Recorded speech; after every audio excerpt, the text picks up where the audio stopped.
parler là, des bottes des attrapeurs là, comme source de contamination entre les fermes, de la cour à la ferme.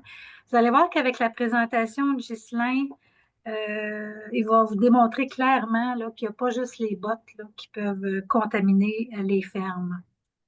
Euh, je vais juste enlever ça. Parfait. Une autre chose, le tout plein tout vide des sites. On sait que ça a un impact majeur aussi sur la réduction de la propagation des maladies. Par contre, le tout plein tout vide d'un site, c'est pas toujours possible. C'est sûr que si on a deux poulaillers, c'est fort possible qu'on puisse sortir, faire entrer les poussins en même temps, les sortir en même temps. Mais si on a trois, quatre, cinq poulaillers sur notre site, c'est un peu plus difficile. C'est pour ça que aujourd'hui, on vous présente les mesures de biosécurité lors du vidage du poulailler.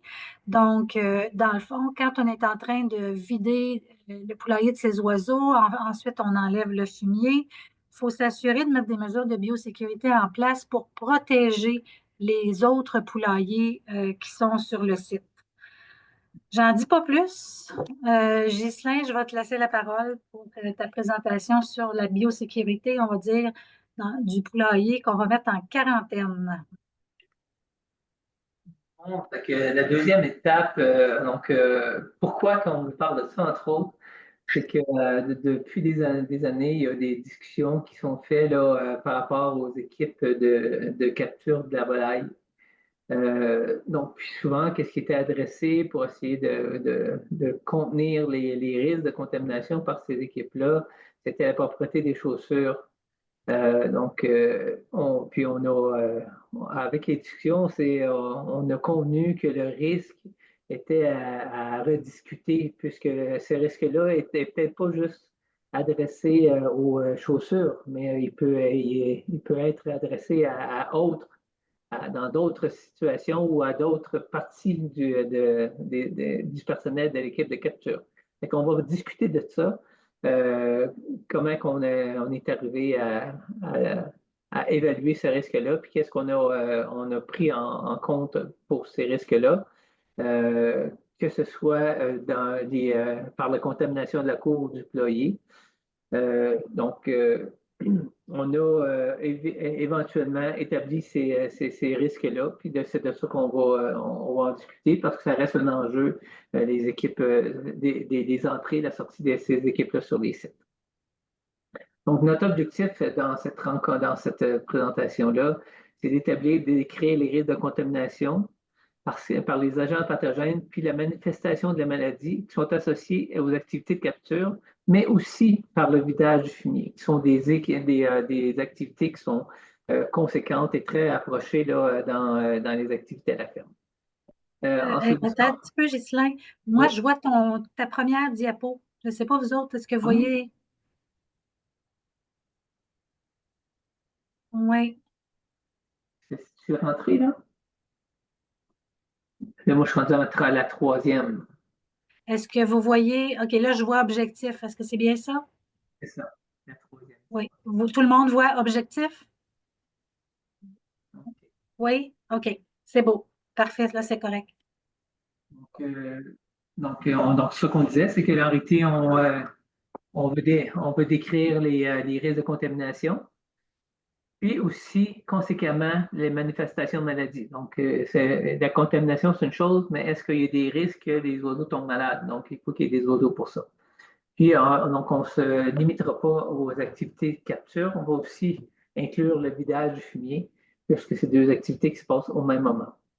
Ensuite de ça, on va décrire les mesures de biosécurité qui sont associées à chacune de ces activités-là par rapport aux zones de biosécurité qui sont décrites sur le site. Donc, on se souvient qu'il y a la zone d'accès contrôlé, donc qui correspond habituellement à la cour, et la zone d'accès restreint qui correspond habituellement à l'intérieur déployé.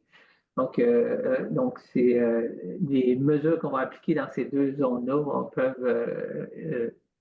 on propose finalement qu'ils puissent être modifiés selon l'application ou non de ces activités-là.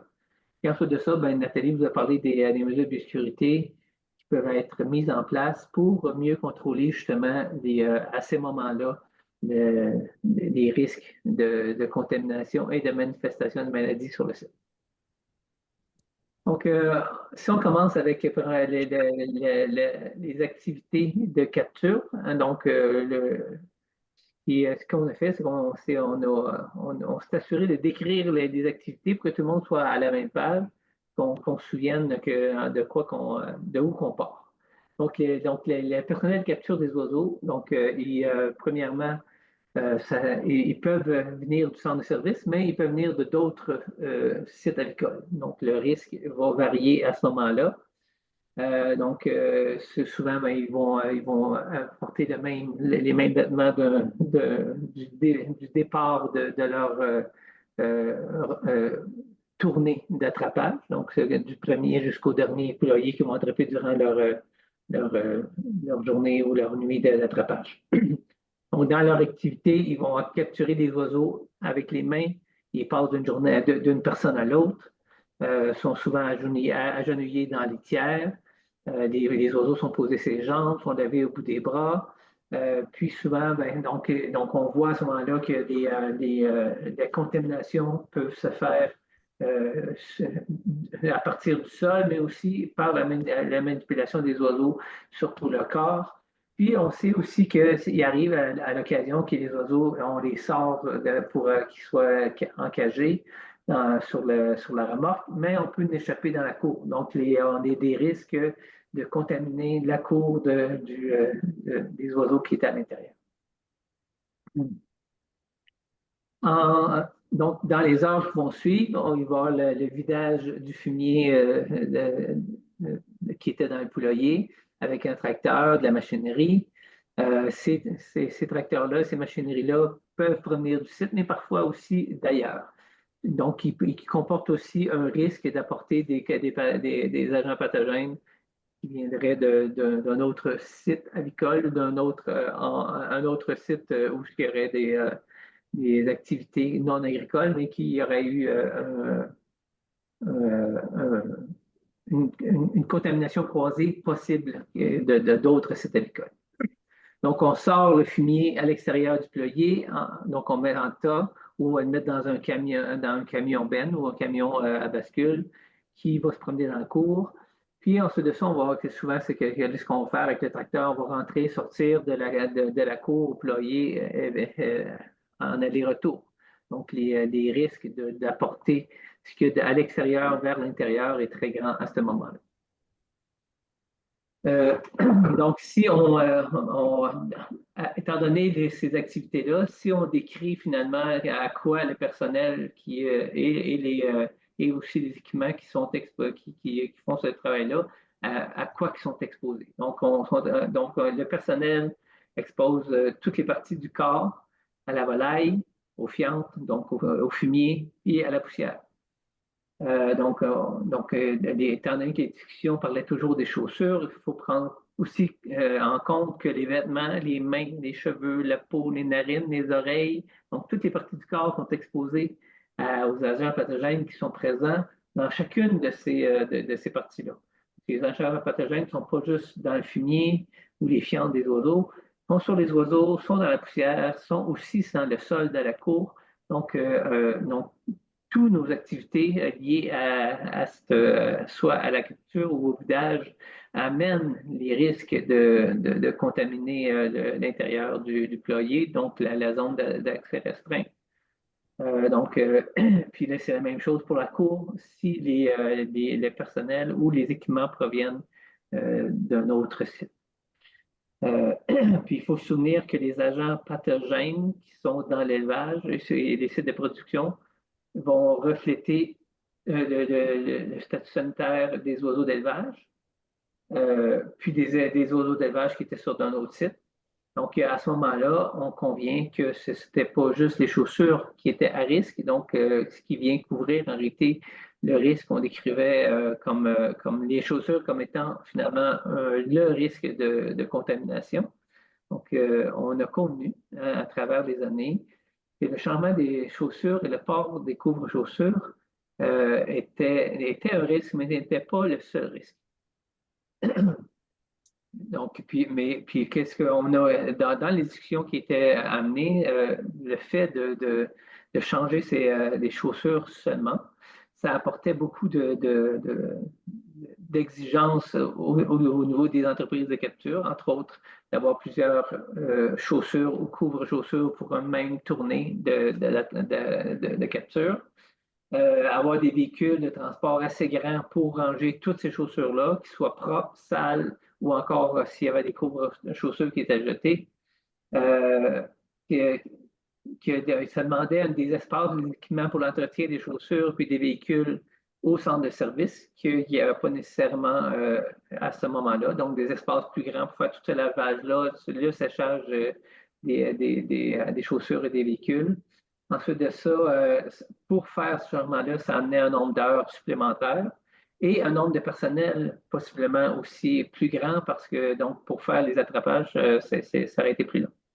Donc, on voit que ça amène beaucoup de coûts et de temps supplémentaires là, pour gérer des chaussures. Donc, puis sachant, avec ce que je viens de vous expliquer, que donc, le risque n'est pas lié qu'aux chaussures.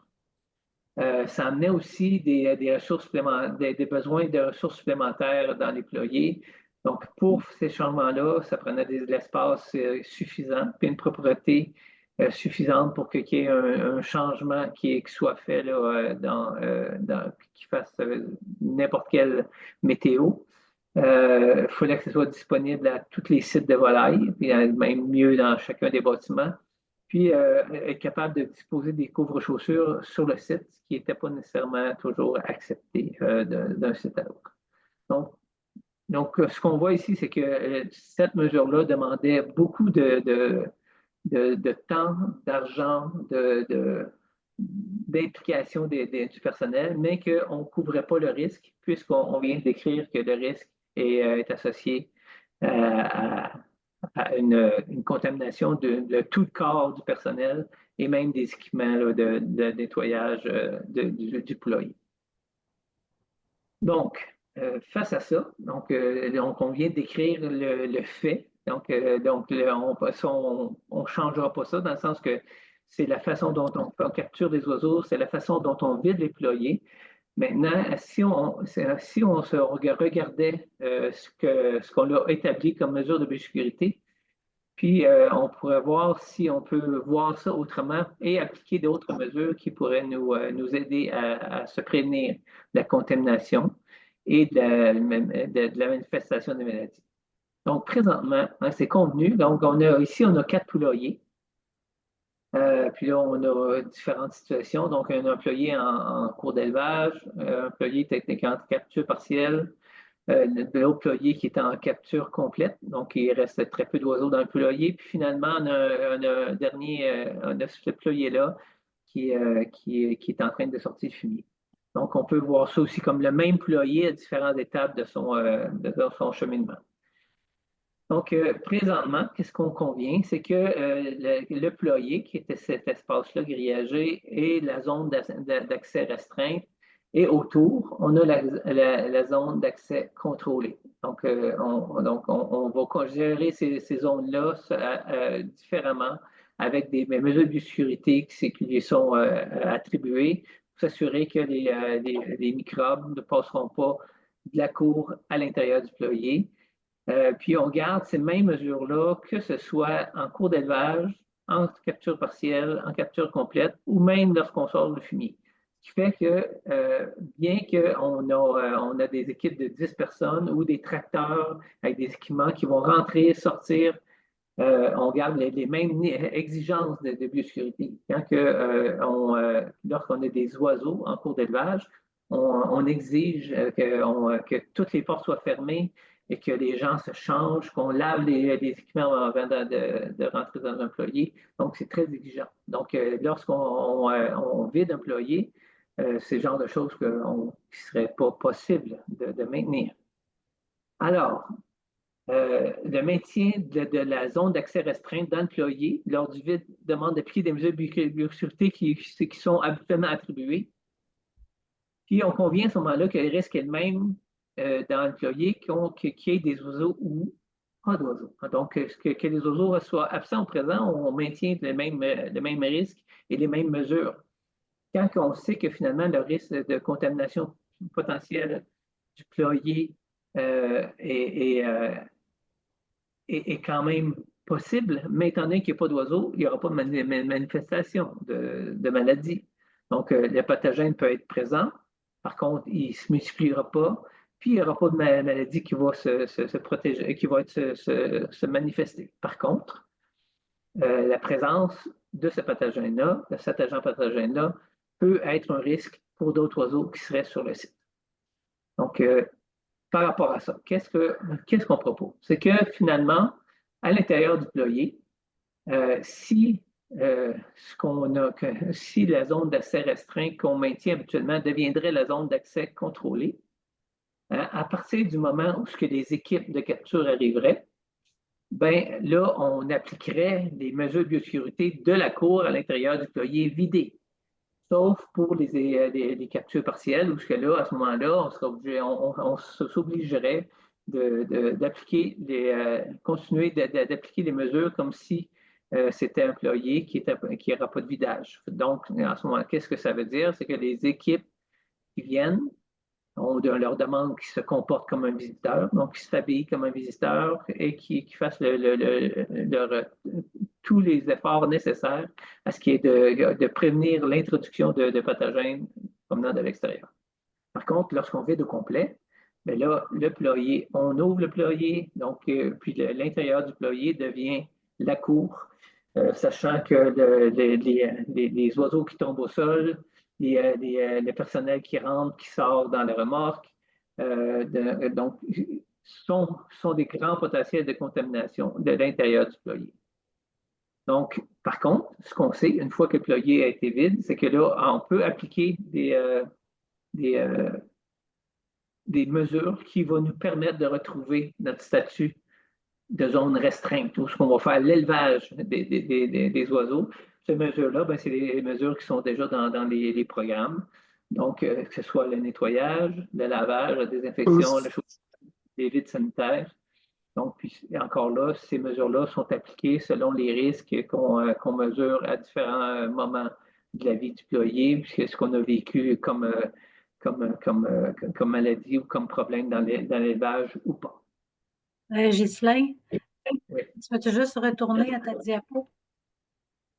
Donc, je voulais juste intervenir dans le sens où c'est une notion qui est super importante, ce que Ghislain est en train de nous dire. Dans le fond, quand les attrapeurs arrivent dans le poulailler, les portes s'ouvrent, comme tu disais l'autre fois, les murs s'ouvrent quasiment, donc on tomberait en zac à l'intérieur du poulailler. Il y a les chaussures des attrapeurs, on en a parlé, mais il n'y a pas juste ça qui est contaminant. Après, le tracteur, il rentre, il sort, il rentre, il sort. Donc, on reste en ZAC parce que le tracteur rentre et sort, puis on reste dans la cour finalement. Et un coup qu'on commence les procédures de dépoussiérage, lavage, désinfection, vide sanitaire, à ce moment-là, l'intérieur du poulailler redevient en zare. On ferme nos portes, puis on redevient en zare. Donc ça, je pense que Ghislain l'a bien expliqué, puis c'est vraiment une notion qui est importante. C'est beau, ça. Donc là, on parlait de la situation où il y a un poulailler, mais souvent les poulaillers sont dans des situations où ils n'ont pas juste un poulailler dans la cour, au moins il va en avoir deux ou plusieurs. Donc, c'est de ça qu'on va jaser dans cette diapo-là. Premièrement, il faut que, premièrement, convenir qu'un poulailler qui est vidé, il y a un statut sanitaire qui est inconnu. Donc, il est rentré du personnel, rentré des équipements, qu'on ne connaissait pas le statut. Donc, ça se peut qu'à partir de ce moment-là, que ce qu'il y a dans le poulailler soit d'un statut sanitaire différent des autres poulaillers où on a fait nos étapes de décontamination. Donc, c'est l'équivalent d'entrer un nouvel animal sur un site qu'on ne connaît pas le statut. Donc, ça, c'est la première chose. Donc, c'est un premier principe à établir. Donc, étant donné ce moment, qu'on convient que le statut sanitaire peut être différent, donc c'est important de savoir aussi qu'il y a possiblement une contamination qui peut se faire de ce poulailler-là vers des autres poulaillers où il y a encore la présence d'oiseaux, puis ces oiseaux-là pourraient manifester la maladie. Donc, ce qu'on va vouloir faire, c'est de prévenir cette contamination croisée-là. Comment qu'elle est possible? Premièrement, le poulailler qui est vidé, hein, donc il va y avoir une grande émission souvent de poussière, de fumier qui va sortir du poulailler, qui va venir contaminer possiblement la cour. Puis selon la ventilation qu'on va avoir dans les autres poulaillers, cette poussière-là peut être même aspirée dans les poulaillers. Donc ça, c'est la première chose. Donc cette poussière-là qui contamine la cour peut être un potentiel que soit apporté par nos activités dans la cour vers les employés. Donc, l'importance de se revêtir minimalement les pieds lorsqu'on va entrer dans un employé où il y a de la volaille, mais idéalement se revêtir complètement. Ça, c'est une première chose. La deuxième chose, c'est que les personnels qui est en train de travailler, d'employer pour pour faire les étapes de décontamination, donc le dépoussiérer, sortir le fumier. Hein, on a convenu tantôt qu'il est couvert de poussière, souvent de fumier. Puis ça, la poussière, le fumier, c'est rempli d'agents pathogènes. Donc, c'est évidemment, lorsqu'on fait ces activités-là, étant donné qu'on ne connaît pas le statut du poulailler, ben, ce n'est pas une bonne idée d'aller faire des tournées où je fais des oiseaux. Donc c'est là qu'on va vouloir créer cette séparation-là entre le poulailler qui est présentement en ZAC, donc en zone d'accès contrôlé, par rapport aux poulaillers où il y a de la volaille qui sont en ZAR. Donc, c'est là qu'on va vouloir appliquer ces mesures-là. Donc, la première mesure, donc Nathalie en a parlé, donc c'est mettre ce poulailler-là en quarantaine. Donc, ça veut dire quoi? Donc, on va l'isoler, donc ce qu'on appelle un isolement sanitaire. Donc, comment faire ça? Mais tout simplement, c'est de soit dédier du personnel et des équipements aux poulaillers qu'on va vider. Ça, c'est une première chose. Mais évidemment, ce n'est pas possible pour tout le monde. Donc, il n'y a pas nécessairement autant de personnel que de poulaillers. Sinon, ben, c'est d'avoir des vêtements qui sont pour le vidage. Et lorsqu'on rentre un employé, ben, il faudrait savoir doucher. Hein, parce que ce n'est pas que sur le vêtement où les poussières, les fumiers sont aussi partout dans nos narines, nos oreilles, nos mains, nos cheveux. Même chose pour les équipements. Ben, donc, le mieux, c'est d'avoir des équipements qui sont dédiés à ce travail-là pendant cette période-là. Mais si on avait besoin de l'équipement dans cette période-là, ben, avant d'entrer d'utiliser les équipements dans un poulailler où il y a des oiseaux, ben, il faudrait les nettoyer, les désinfecter avant d'aller dans un autre poulailler, donc qui est en période d'élevage.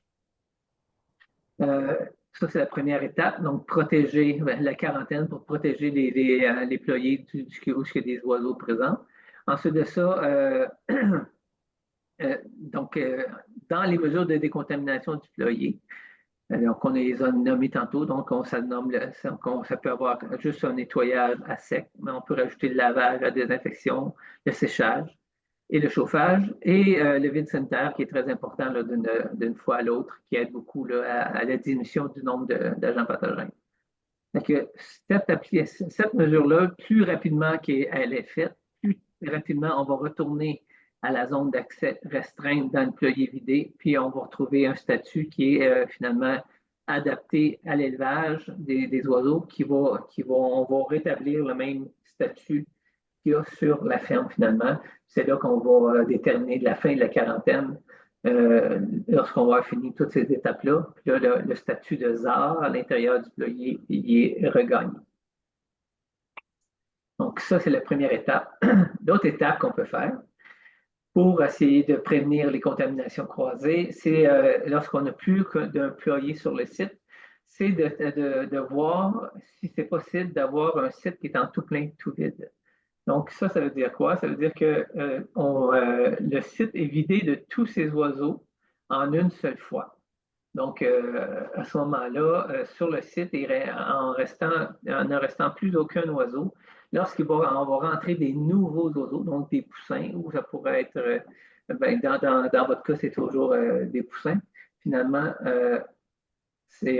on va s'assurer qu'on a décontaminé tous les poulaillers qui ont été vidés, qui ont tous leur statut de ZAR après décontamination. Puis là, les poussins qui rentrent dans un site où la présence d'agents pathogènes qui pourraient créer des maladies sont très faibles, finalement.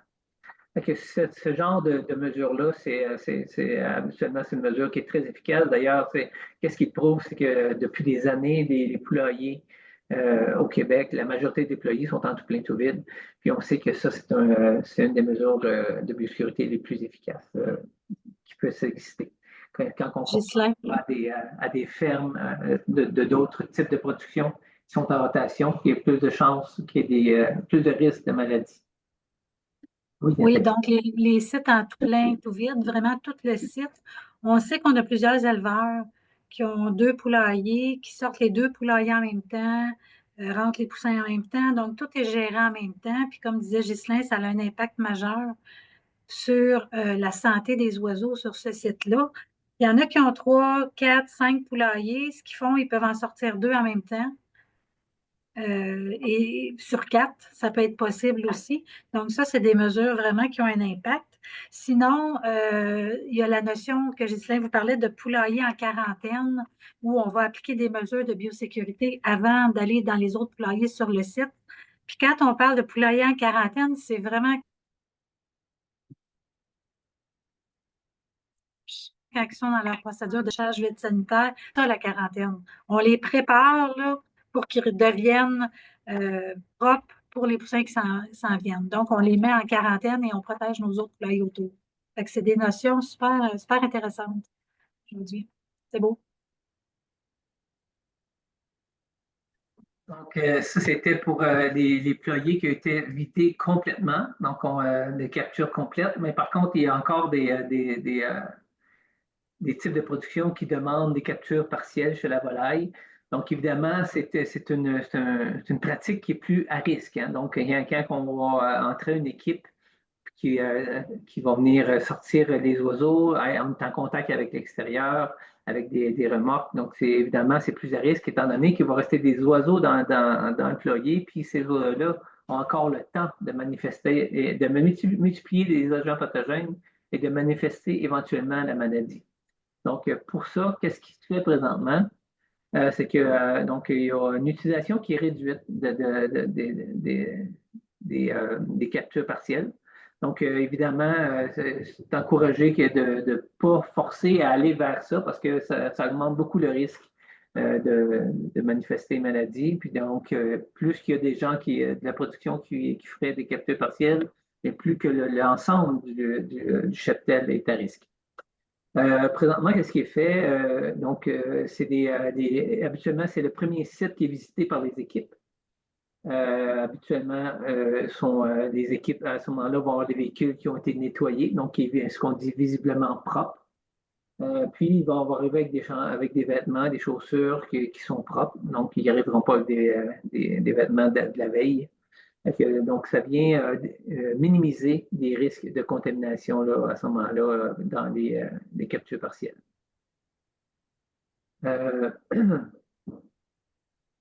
Donc, ces mesures-là, donc actuellement, c'est efficace. Donc, c'est suffisant pour éviter qu'on amène des contaminations là, à chaque fois qu'on va faire une capture partielle. Puis étant donné que c'est en application réduite, c'est dans un faible nombre de situations, de poulaillers, mais ça fait que ça peut être fait. Parce que s'il y a plus qu'il y a de capture partielle, à un moment donné, ce serait difficile de toujours commencer avec un poulailler en capture partielle. Des fois, il sera obligé d'en faire 2 dans une même nuit ou 3.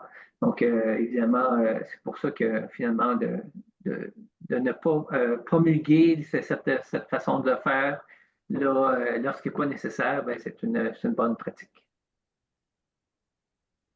Donc, en conclusion, donc, si on regarde tout ce qu'on a fait que, je pense que face à ça, donc, on vous est invité à réévaluer finalement les mesures de biosécurité, soit en capture partielle, hein, s'assurer que ce qu'on vient de nommer, c'est bien appliqué, et sinon, ben, encourager qu'il soit. Aussi les mesures en capture complète, puis de la volaille, des volailles, puis aussi du vidage du ployé de son fumier. Donc, on a nommé le principe de quarantaine, puis à l'intérieur du ployé, hein, donc de passer d'une zone restreinte à l'intérieur du ployé à la zone de contrôle et pour revenir un espace d'élevage convenable qui est l'espace restreint, mais on va appliquer les mesures de décontamination. Puis, pour un site qui a plusieurs ployers, donc essayer de vider le plus possible le site de ces volailles d'un coup, sinon en sortir en le moins de coups possible pour qu'il y ait moins d'entrée et de sortie des équipes de capture, des transports. Ça vient influencer aussi tous les entrées de moulées, de RIP. Tout ça peut être regroupé, ça fait qu'il y a moins de va-et-vient sur la ferme. Donc, ça fait le tour de la présentation.